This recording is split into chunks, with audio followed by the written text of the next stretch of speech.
Hello नमस्कार दोस्तों, nursing series के एक और बेहतर वीडियो में आप सभी का स्वागत है। आज के वीडियो में हम लोग नर्सिंग सीरीज का पार्ट 4 वीडियो ये है। इस वीडियो में हम लोग जानेंगे फंडामेंटल ऑफ नर्सिंग के कुछ इंपॉर्टेंट एमसीक्यू। उसके साथ हम लोग जानेंगे मेडिकल ओबीजी और मेडिकल सर्जिकल नर्सिंग से रिलेटेड कुछ एमसीक्यू। इमेज बेस्ड क्वेश्चंस को भी हम लोग जानेंगे। फंडामेंटल ऑफ नर्सिंग के इमेज बेस्ड क्वेश्चन जानेंगे और ओबीजी से रिलेटेड प्लेसेंटल एब्नॉर्मेलिटी से रिलेटेड कुछ इमेज बेस्ड क्वेश्चन जानेंगे। इस तरीके से हम लोग नर्सिंग सीरीज के ये पार्ट 4 वीडियो है, इसमें हम लोग ये सभी चीजें को जानेंगे। फर्स्ट हम लोग का क्वेश्चन है, यहाँ पर है, आप लोग की स्क्रीन पर शो हो रहा है। यहाँ पर आप लोग इसको देखिएगा।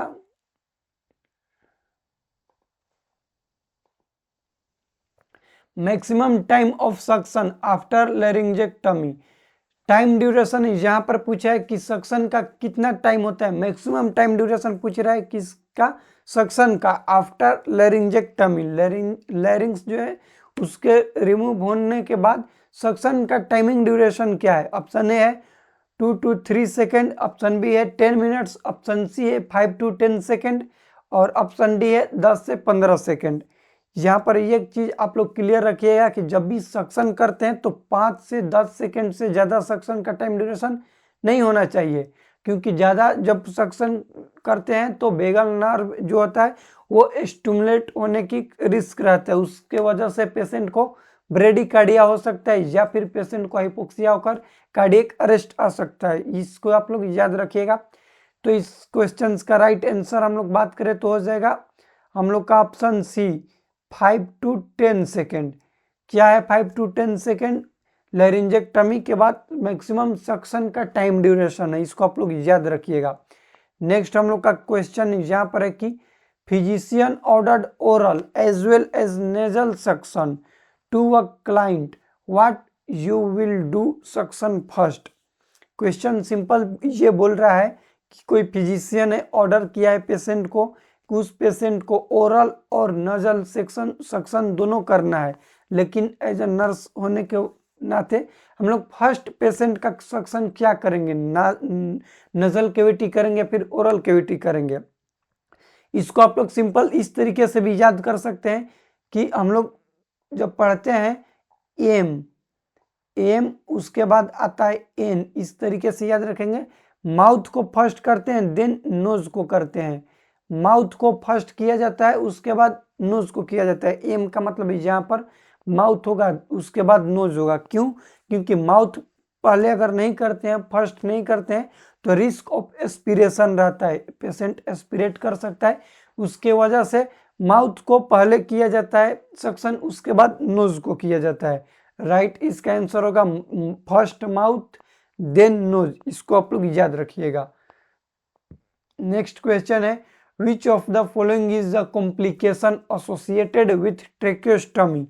किसी भी पर्सन का ट्रेकियोस्टमी हुआ है। ट्रेकियोस्टमी क्या होता है? तो एक सर्जिकल प्रोसीजर है जिसके अंतर्गत, जिस प्रोसीजर के थ्रू पेशेंट को आर्टिफिशियल रेस्पिरेशन दिया जाता है, या फिर बोल सकते हैं हम लोग कि कोई भी ऑब्स्ट्रक्शन हो जाते हैं उस कंडीशन में करते हैं। लॉन्ग टाइम पेशेंट आईसीयू में रहता है, ईटी ट्यूब पर रहता है, ऐसे कई सारे कंडीशन है जिसमें पेशेंट को ट्रेकियोस्टमी किया जाता है। लेकिन यहाँ पर पूछ रहा है कि कॉम्प्लिकेशन क्या एसोसिएट हो सकता है ट्रेकियोस्टमी के दौरान। ऑप्शन ए है damage laryngeal nerve, option B है पल्मोनरी एडिमा, ऑप्शन सी है रूमेटिक हार्ट डिजीज और लास्ट ऑप्शन है टीबी, ट्यूबरकुलोसिस। ट्रेकियोस्टमी से रिलेटेड आप लोग ये जानिए कि ट्रेकियोस्टमी क्या होती है। तो सर्जिकल प्रोसीजर है। इस प्रोसीजर के थ्रू पेशेंट के ट्रेकिया में सर्जिकल इंसिजन लगाकर ट्रेकियोस्टमी को इंसर्ट किया जाता है ताकि पेशेंट को आर्टिफिशियल रेस्पिरेशन दिया जा सके थ्रू द वेंटिलेटर। ये ट्रेकियोस्टमी प्रोसीजर है। दो टाइप्स होता है अकॉर्डिंग टू पर्पस के बात करें तो। एक होता है इलेक्टिव जिसको इमरजेंट बोला जाता है, या फिर इसी को परक्यूटेनियस ट्रेकियोस्टमी बोला जाता है।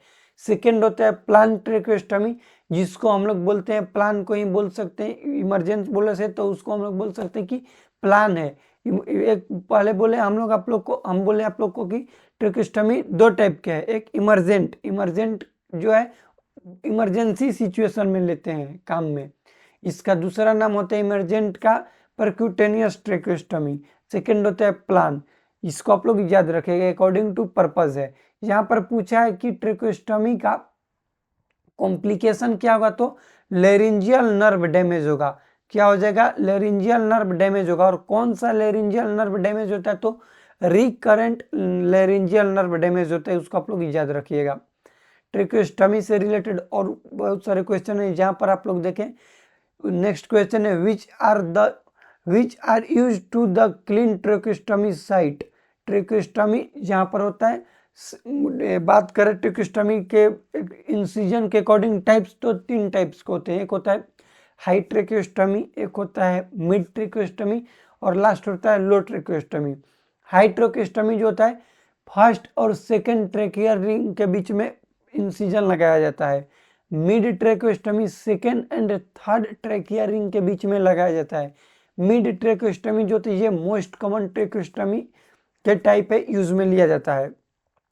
जो लो ट्रेकियोस्टमी होता है वो थर्ड और फोर्थ ट्रेकिया रिंग के बीच में लगाया जाता है। यहाँ पर पूछा है कि वो जो किसी भी टाइप का हो सकता है, मिड लो हाई ट्रेकियोस्टमी पेशेंट को हुआ है, तो उस साइट को क्लीन करते हैं हम लोग, तो किसके थ्रू करते हैं, क्या चीज से क्लीन करते हैं, तो ये क्लीन किया जाता है नॉर्मल सलाइन और हाइड्रोजन पर ऑक्साइड H2O2 जिसको बोलते हैं, उसके थ्रू क्लीन किया जाता है। ऑप्शन बी इसका राइट आंसर हो जाएगा। नेक्स्ट क्वेश्चन यहाँ पर है हम लोग का, appropriate size to endotracheal tube used in adult male. Endotracheal tube जो है उस साइज का अप्रोप्रिएट साइज पूछा है एडल्ट में। जो ट्रैकियल ट्यूब है, बात करें तो 3 हम लोग यूज ले सकते हैं 3 कंडीशंस में। एक एडल्ट में यूज लेते हैं, एक लेते हैं चिल्ड्रन में, और एक लेते हैं इन्फेंट में। बात करें हम लोग कि एडल्ट में इसका साइज होता है 8 से लेकर 9.5 mm। याद रखिएगा, ऑप्शन बी इसका राइट आंसर हो जाएगा। बी जो है इसका राइट आंसर हो जाएगा। लेकिन वही पूछेगा चिल्ड्रन में, चाइल्ड में क्या होता है साइज। चाइल्ड में आप लोग याद रखिएगा ट्रेकोस्टमी का जो साइज है वो आप लोग याद कर सकते हैं, चाइल्ड, और एक होता है इन्फेंट।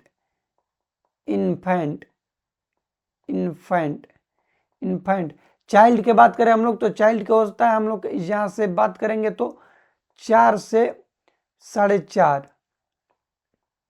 चाइल्ड और इन्फेंट के बात करें तो 3 से 3.5 mm का होता है इन्फेंट का। यह इंडोट्रेकियल ट्यूब का साइज। नेक्स्ट क्वेश्चन है which of following does not cross placenta. ये कुछ ड्रग्स लिखे हैं जो कि है कि कौन से इसमें से जो ड्रग है प्लासेंटा को क्रॉस नहीं कर पाता है। ऑप्शन ए है हिपेरिन, ऑप्शन बी है मॉर्फिन, ऑप्शन सी है नेलेक्सोन, और लास्ट ऑप्शन है वारफेरिन। बात करें हम लोग कि कौन सा प्लासेंटा को क्रॉस करता है या फिर नहीं, जो ड्रग प्लासेंटा को क्रॉस कर जाता है, या फिर किसी भी ड्रग बोले या फिर कोई भी चीज जो प्लासेंटा को क्रॉस कर जाता है, उस टर्म्स को, उस कंडीशन को बोलते हैं वर्टिकल ट्रांसमिशन। प्लासेंटा को क्रॉस करके फिटस तक जो भी चीज जाता है उसको बोलते हैं वर्टिकल ट्रांसमिशन। हेपेरिन और वारफेरिन जो दोनों ड्रग है ये एंटीकोगुलेंट ड्रग है।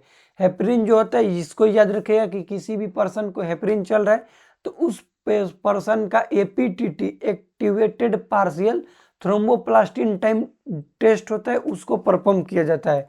और जिस भी पर्सन को वारफेरिन चलता है उसमें PTINR करते हैं, prothrombin time international normalisation ratio, INR का फुल फॉर्म होता है, वो परफॉर्म किया जाता है। ये क्वेश्चन भी एग्जाम में पूछे जाते हैं। नेक्स्ट है मॉर्फिन और नलेक्सोन। मॉर्फिन ओपियोइड के अंदर आता है और मॉर्फिन जो है इसका एंटीडोट होता है नेलेक्सोन। ये भी क्वेश्चन एंटीडोट से रिलेटेड एग्जाम में पूछे जाते हैं, तो लिख लीजिएगा कि हेपेरिन का एंटीडोट होता है प्रोटामिन सल्फेट। लिखिएगा, हेपेरिन का एंटीडोट होता है प्रोटामिन सल्फेट, मॉर्फिन का होता है नेलेक्सोन, और वारफेरिन का होता है विटामिन के।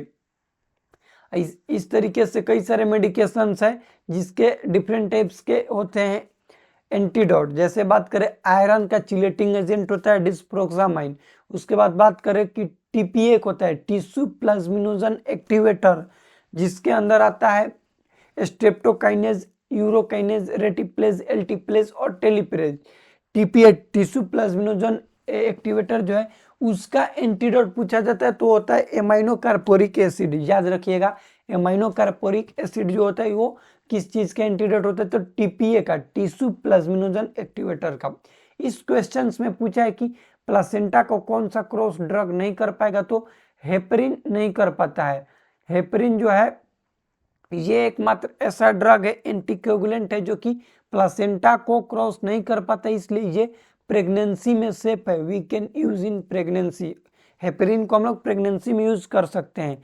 वारफरिन प्लासेंटा को क्रॉस कर जाता है, इसके वजह से वारफरिन को हम लोग प्रेगनेंसी में यूज नहीं करते हैं। क्वेश्चन ये पूछा जाता है एग्जाम में कि कौन सा एंटीकोगुलेंट है जो कि कंट्राइंडिकेटेड होता है प्रेगनेंसी में। कंट्राइंडिकेटेड होता है ड्यूरिंग प्रेगनेंसी टाइम, तो हम लोग बोलेंगे वारफरिन। क्यों? क्योंकि ये प्लासेंटा को क्रॉस कर जाएगा, और प्लासेंटा को क्रॉस करेगा तो फीटस में कोई भी कंजेनाइटल एबनॉर्मलिटी शो कराएगा, जिसको हम लोग बोलते हैं ट्रेटोजेनिक इफेक्ट।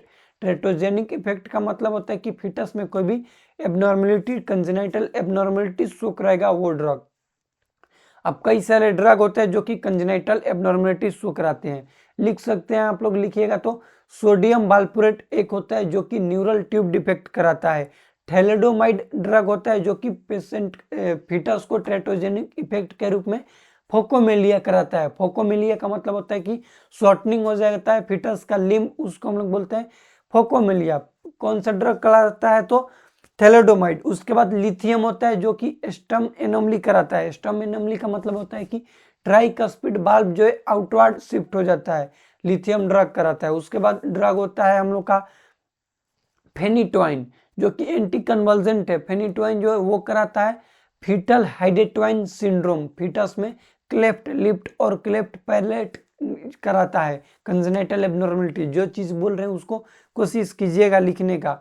उसके बाद हम लोग बात करें कि एक और ड्रग होता है हम लोग का स्ट्रेप्टोमाइसिन, जो कि एंटी ट्यूबरकुलर ड्रग है। स्ट्रेप्टोमाइसिन कंजेनिटल एबनॉर्मलिटी में फीटस में ओटोटॉक्सिक होता है, इसको याद रखिएगा। उसके बाद हम लोग बात करें कि किसी भी तरह के प्रेगनेंसी में SEE इनहिबिटर, SACE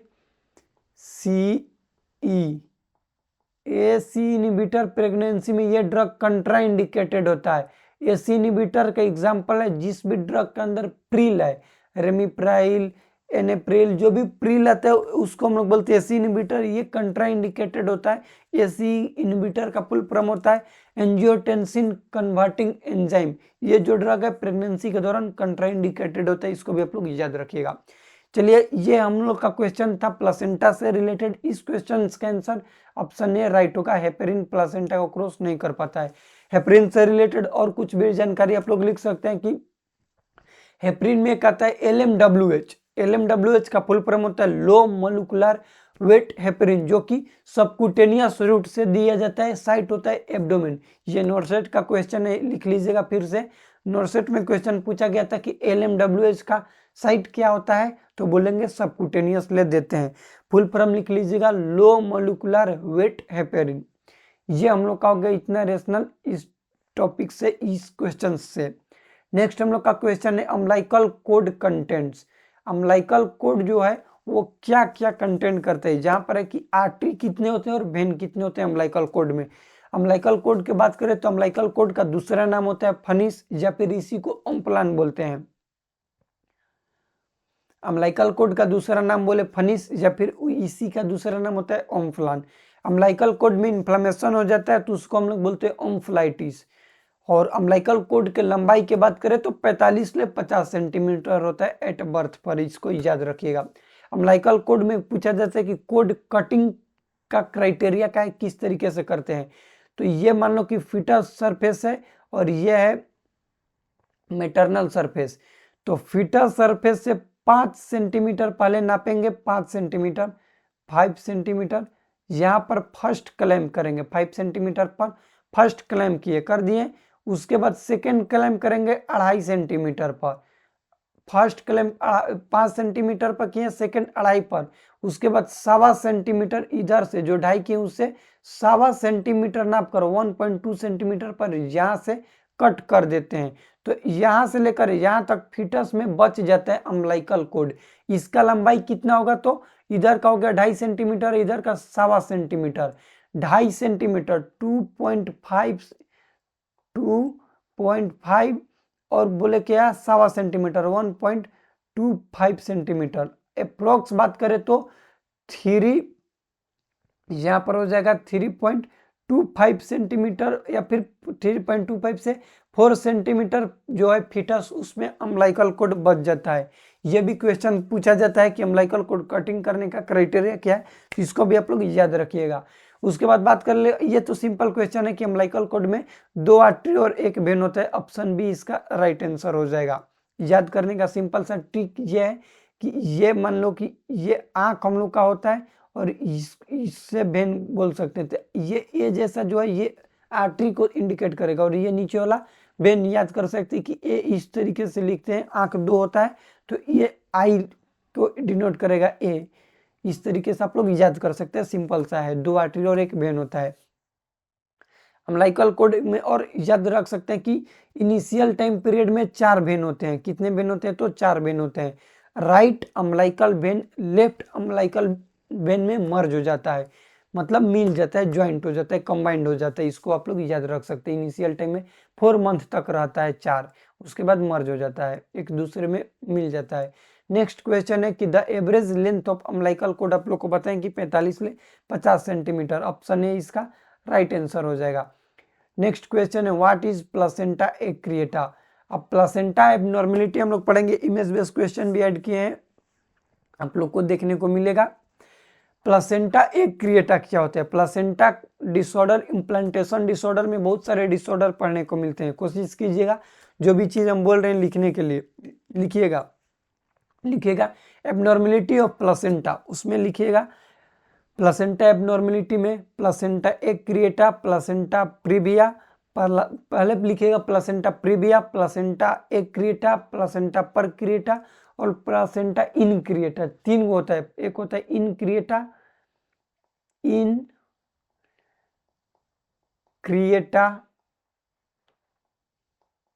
इनक्रिएटा और एक होता है एक्रिएटा और एक होता है परक्रिएटा।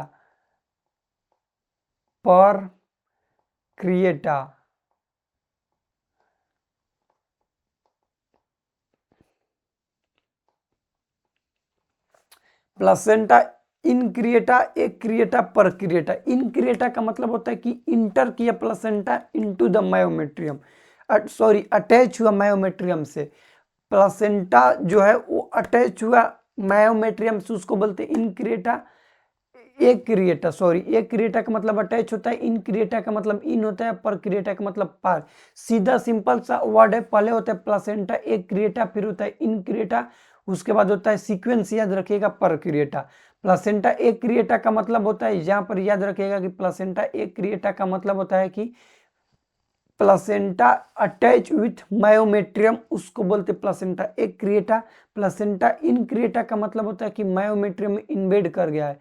प्लासेंटा जो है मायोमेट्रियम में क्या हो गया? इन्वेड कर गया है। इन्वेड का मतलब होता है कि प्लासेंटा मायोमेट्रियम में अटैच हो गया है, उसको हम लोग क्या बोलते हैं? तो उस कंडीशन को बोलते हैं इनक्रिएटा। मायोमेट्रियम को रप्चर कर दिया, इन्वेड कर दिया, मायोमेट्रियम से भी पूरा फाड़ दिया, उसको हम लोग बोलते हैं परक्रिएटा। मायोमेट्रियम को भी पार कर गया तो उसको हम लोग क्या बोलेंगे? तो परक्रिएटा बोलते हैं। याद रखिएगा, ये क्वेश्चन भी पूछे जाते हैं। नेक्स्ट है क्वेश्चन MCQ की in which condition the umbilical cord is attached to the margin of placenta. कौन सा वो कंडीशन है जिसमें अम्लाइकल कोड प्लासेंटा के मार्जिन से अटैच होते हैं? ऑप्शन ए है विलामेंटस प्लासेंटा, ऑप्शन बी है प्लासेंटा मेम्ब्रेन, ऑप्शन सी है सर्कम्बलेंट प्लासेंटा और लास्ट ऑप्शन है बेटलडोर प्लासेंटा। क्वेश्चन सिर्फ ये पूछा कि मार्जिन से कौन सा अटैच होता है। प्लासेंटा एबनॉर्मलिटी की बात करें, यहाँ पर मार्जिन का मतलब ये होता है कि नॉर्मल ये मान लीजिए कि ये प्लासेंटा है तो इसके सेंटर से अम्लाइकल कोड अटैच रहता है, ये नॉर्मल है। लेकिन इस क्वेश्चन में पूछा है कि ये प्लासेंटा है तो इस प्लासेंटा के मार्जिन से यहाँ से अटैच हो रहा है, तो इसको हम लोग बोलते हैं बेटलडोर प्लासेंटा। ये बैडमिंटन की तरह है, बैडमिंटन का जिस तरीके से डांटी होता है उसके तरह है, इसको हम लोग बोलते हैं, इस कंडीशन को बोलते हैं बेटलडोर प्लासेंटा। मार्जिन का मतलब होता है साइड से कौन सा प्लासेंटा अटैच रहता है एबनॉर्मलिटी में, तो बेटलडोर प्लासेंटा। बात करें बिलामेंटस प्लासेंटा क्या होता है, तो बाइफर्कुएट हो जाता है प्लासेंटल जो भी ब्लड वेसल से वो जस्ट इंटर होने से पहले फैल जाता है, इस तरीके से उसको हम लोग बोलते हैं बिलामेंटस प्लासेंटा। प्लासेंटा मेम्ब्रेन होता है, उसमें मेम्ब्रेन का एबनॉर्मलिटी होता है। सर्कमवेलेंट प्लासेंटा जो होता है ये बोल सकते हैं हम लोग कि साइड साइड से मेटरनल सरफेस जो है वो फिटल सरफेस को कवर करने लगता है। यहाँ पर इमेज है, अब थोड़ा सा हम लोग इमेज जान जाते हैं। इमेज बेस भी क्वेश्चन एग्जाम में पूछे जाते हैं। तो ये जो इमेज हम लोग का ईटी ट्यूब का है, किसका है, ईटी ट्यूब, इंडोट्रेकियल ट्यूब का ये इमेज है, इंडोट्रेकियल ट्यूब का ये इमेज आप लोग से पूछा जाएगा एग्जाम में कि किस चीज का इमेज है, तो हम लोग बोलेंगे इंडोट्रेकियल ट्यूब का ये इमेज है, ईटी ट्यूब जिसको हम लोग बोलते हैं। नेक्स्ट ये इमेज हम लोग का, अब देखिए ये है हम लोग का लेरिंजियोस्कोप।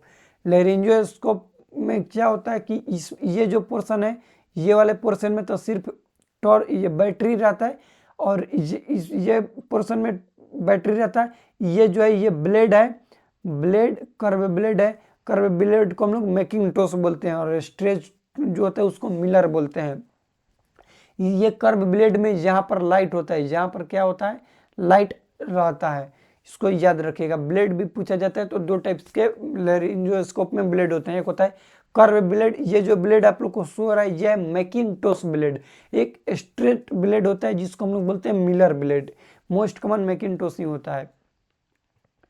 नेक्स्ट ये इमेज देख लीजिए आप लोग, ये इमेज है ट्रेकोस्टमी का। पेशेंट को क्या हुआ है, जहाँ पर ट्रेकोस्टमी लगा है, और ये जो पाइप दिख रहा है ये है वेंटिलेटर सर्किट पाइप। यहाँ पर पेशेंट को क्या लगा है, तो ट्रेकोस्टमी हुआ है पेशेंट को, याद रखिएगा ये क्या है, ट्रेकोस्टमी पेशेंट को है, ये ट्रेकोस्टमी टाई है जिससे वहाँ पर टाइट किया गया है। नेक्स्ट इमेज यहाँ पर देखिए, ये प्लासेंटा एबनॉर्मेलिटी है। ये देखिए ये जो है बेटल डोर प्लासेंटा का इमेज है, साइड से जहाँ से अटैच हुआ है प्लासेंटा, इसको हम लोग बोलते हैं बेटल डोर प्लासेंटा। ये है बेलामेंटस प्लासेंटा का इमेज, किसका है, बेलामेंटस प्लासेंटा का। ये इमेज जो है, ये हम लोग का इमेज लिख लीजिएगा, ऑप्शन सी वाला जो यहाँ पर आप लोग को दिख रहा है, इसको हम लोग बोलते हैं प्लासेंटा सक्सेंचुरिएटा। क्या बोलते हैं, प्लासेंटा सक्सेंचुरिएटा, जिसमें क्या होता है कि दो लोब का फॉर्मेशन होता है, एक लोब बड़ा होगा एक लोब छोटा होगा, और आपस में दोनों ब्लड वेसल्स से कनेक्ट होते हैं, जिसको हम लोग बोलते हैं प्लासेंटा सक्सेंचुरिएटा। और आपस में ये ब्लड वेसल्स यदि कनेक्ट नहीं होते हैं लेकिन दो लोब रहते हैं, उस कंडीशन को बोलते हैं प्लासेंटा एस्पुरिया। दो कंडीशंस एग्जाम में आप लोग को सिनेरियो बेस पर मिल सकता है कि आपस में ब्लड वेसल्स के थ्रू कनेक्ट रहेगा placenta, formation of two different lobe, one lobe is size में बड़ा होगा और सेकंड लोब छोटा होगा, लेकिन आपस में इंटरकनेक्ट रहेगा ब्लड वेसल्स ले, तो उसको हम लोग बोलते हैं प्लासेंटा सक्सेंचुरिएटा। और आपस में ब्लड वेसल्स ले कनेक्ट नहीं रहेगा तो उसको हम लोग क्या बोलते हैं, तो प्लासेंटा एस्पुरिया बोलते हैं। इमेज बेस भी क्वेश्चन आप लोग याद रखिएगा। अब ये देखिए, ये इमेज जो है ये है सरकम मार्जिनेट प्लासेंटा। सरकम मार्जिनेट में क्या होता है कि ये साइड साइड से जो रहेगा, लेकिन मार्जिनेट का मतलब मार्जिन से सिर्फ क्या रहेगा, प्लासेंटा को कवर करेगा, उसको हम लोग बोलते हैं सरकम मार्जिनेट। और ये किस चीज की इमेज है, तो ये है यहाँ पर आप लोग के हम बताएं सरकम मार्जिनेट, और ये हम लोग का है सरकम वैलेट प्लासेंटा का इमेज। ये किसका इमेज है, ये है सरकम वैलेट का। सरकम वैलेट में ये याद रखिएगा कि पूरा जो है, पूरा जो है ये जो हम लोग का कौन सा पार्ट है, मेटरनल पार्ट फिटस पार्ट में अटैच होता है, उसको हम लोग बोलते हैं सरकम वैलेट प्लासेंटा। ये नेक्स्ट इमेज हम लोग का है, ये है ट्रेकोस्टमी ट्यूब का इमेज। ट्रेकोस्टमी ट्यूब का इमेज है, इसको आप लोग याद रखिए, पूरा सेट ये आता है। नेक्स्ट हम लोग का क्वेश्चन यहाँ पर है, इमेज बेस इतना ही इस वीडियो में हम ऐड किए थे ताकि आप लोग इसको याद रख सकें। नेक्स्ट क्वेश्चन है, outer most membrane of placenta is called as. Placenta membrane के बात करें तो दो मेम्ब्रेन होता है, एक होता है एम्ब्रियोन और एक होता है कोरियोन। एम्ब्रियोन जो एमनियोन जो होता है वो फीटस ले कनेक्ट रहता है, कोरियोन आउटर होता है। एमनियोन इनर होता है, कोरियोन आउटर रहता है। यहाँ पर पूछा है आउटर, तो आउटर होता है कोरियोन। ऑप्शन सी इसका राइट आंसर हो जाएगा, सी ऑप्शन। कोरियन जो है ये क्या होता है, आउटर होता है, और इनर पूछा जाएगा तो हम लोग बोलेंगे कि एमनियन जो होता है ये इनर होता है। नेक्स्ट क्वेश्चन है कि the cord that is inserted into the membrane some different from the edge of placenta is. ये क्वेश्चन ये पूछा है कि कोड है इंसर्ट हो रहा है कहाँ पर, membrane, some different from the edge, different edge से हो रहा है, तो इसमें हम लोग ये नहीं बोलेंगे कि ये बेटल्ड हो रहा है, ये होगा हम लोग का बेलामेंटस प्लासेंटा, क्योंकि यहाँ पर बाइफरगुएट हो जाता है, बाइफरगुएट बोले फिर डिस्ट्रीब्यूसिंग हो जाता है बिलाई सिस्टम का। इस तरीके से यहाँ पर आप लोग को इमेज में बताएं, ये जो है ये क्या हो गया है, आप लोग देख सकते हैं कि ये पूरा फैल गया है, डिस्ट्रीब्यूट हो गया ब्लड वेसल्स, इसको हम लोग बोलते हैं, इस कंडीशन को बोलते हैं बेलामेंटस प्लासेंटा। ठीक, इस क्वेश्चन का आंसर ऑप्शन ए हो जाएगा। नेक्स्ट क्वेश्चन हम लोग का है greenish yellow colour of amniotic fluid indicate. Amniotic fluid से रिलेटेड चलिए हम लोग कुछ थोड़ा सा पढ़ लेते हैं। एमनियोटिक फ्लूइड का दूसरा नाम होता है लिक्वर एमिनी। एमनियोटिक फ्लूइड नॉर्मल के बात करें हम लोग की क्या क्या होता है, तो इसको आप लोग याद रखिएगा कि हम लोग पहले जानेंगे 12 वीक पर होता है 50 ml, 12 वीक पर कितना होता है तो 50 ml होता है। और ये क्वेश्चन कई बार एग्जाम में इवन टेस्ट सीरीज में भी पूछा जाता है। नेक्स्ट है 20 वीक पर, 12 वीक के बाद 20 वीक पर होता है 400 ml, 20 वीक पर कितना होता है तो 400 ml होता है, 400 ml, इसको आप लोग याद रखिए 20 वीक पर। नेक्स्ट उसके बाद 20 वीक के बाद होता है 36 वीक पर, 36 वीक पर बात करें तो होता है 800 से 1000, लिख लीजिएगा 36 वीक पर 800 से 1000 ml होता है। एट टर्म पर कितना होता है तो 600 से 800 ml या फिर अप्रोक्स 1000, यदि ऑप्शन में रहेगा तो 1000 हम लोग बोलेंगे। पोस्ट टर्म बोले कितना होगा तो पोस्ट टर्म में होता है less than 200 ml। Normal at term पर ये क्वेश्चन पूछा जाता है कि एट टर्म पर कितना होगा तो हम लोग बोलेंगे 1000 ml होता है एमनियोटिक फ्लूइड। एमनियोटिक फ्लूइड कम हो जाता है तो उस कंडीशन को हम लोग बोलते हैं ओलिगोहाइड्रोमिनोज, और एमनियोटिक फ्लूइड ज्यादा हो जाता है तो उस कंडीशन को बोला जाता है पॉलीहाइड्रोमिनोज। अब बात करें कि एक होता है AFI एमनियोटिक फ्लूइड इंडेक्स, लिखिएगा AFI का फुल फॉर्म होता है amniotic fluid index. AFI normal होता है 5 से 25 सेंटीमीटर होता है, 5 से 25, 5 से कम हो जाता है उसको हम लोग बोलते हैं ओलिगोहाइड्रोमिनोज, और 25 ले ज्यादा हो जाता है तो उसको हम लोग बोलते हैं पॉलीहाइड्रोमिनोज। एक होता है SDP सिंगल डिपेस्ट पॉकेट, इसका नॉर्मल वैल्यू होता है 2 से 8 सेंटीमीटर, 2 से कम होगा तो उसको ओलिगो बोलेंगे और 8 से ज्यादा होगा तो पॉलीहाइड्रोमिनोज बोलते हैं। ये कुछ चीजें हैं हम लोग का एमनियोटिक फ्लूइड से रिलेटेड। एमनियोटिक फ्लूइड के बात करें डिसऑर्डर के, एबनॉर्मेलिटी के, या फिर फॉर्मेशन बात करें, फर्स्ट इनिशियल टाइम में जो एमनियोटिक फ्लूइड का फॉर्मेशन होता है वो होता है मेटरनल ट्रांजिशनल मेथड के थ्रू, मतलब मदर का और फिटस का स्किन ही बना देते हैं एमनियोटिक फ्लूइड।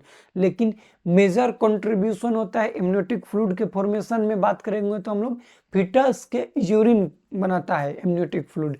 ये भी क्वेश्चन पूछा जाता है कि मेजर कंट्रीब्यूशन किसका होता है तो हम लोग बोलेंगे फीटल यूरिन का। यहाँ पर एक नया स्लाइड, न्यू स्लाइड हम लेकर आप लोग को बताना चाहते हैं, यहाँ पर न्यू स्लाइड जहाँ पर नहीं ले पाएंगे हम, यहाँ पर ये चीज आप लोग लिख लीजिएगा कि एट टर्म पर फीटस यूरिन करता है, फीटस यूरिन की बात करें तो 400 ml से 700 ml, और स्वेलो करता है 12 वीक से यूरिन करना शुरू होता है, स्टार्ट करता है 12 वीक पर, और स्वेलो भी 12 वीक पर करता है। यूरिन करेगा 400 से 700, 400 ml स्वेलो कर जाता है, बाकी ये बच जाता है एमनियोटिक फ्लूइड में। डिसऑर्डर नॉर्मल कलर पेल एस्ट्रोल होता है या फिर कलरलेस होता है। डिसऑर्डर की बात करें तो ग्रीनिश, या फिर इसी को हम लोग बोल सकते हैं सेफ्रॉन कलर। ये जो आप लोग स्क्रीन पर क्वेश्चन दिख रहे हैं greenish yellow colour amniotic fluid, या फिर इसी को बोला जाता है सेफ्रॉन कलर। एमनियोटिक फ्लूइड का कलर किस एबनॉर्मेलिटी की वजह से होता है तो ये पोस्ट मैच्योरिटी को शो करता है। किस कंडीशन को शो करेगा, पोस्ट मैच्योरिटी को शो करेगा।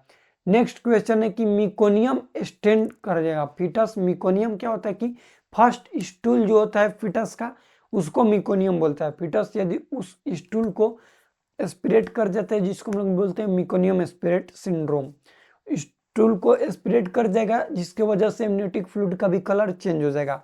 तो क्यों होगा, ये क्या शो करेगा, मीटकोनियम स्टेंड होगा तो ये फीटल डिस्ट्रेस को शो करता है। अब बात करें हम लोग की एक होते हैं RH incompatibility. During RH incompatibility जब होगा तो यहाँ पर एमनियोटिक फ्लूइड का कलर गोल्डन हो जाता है, गोल्डन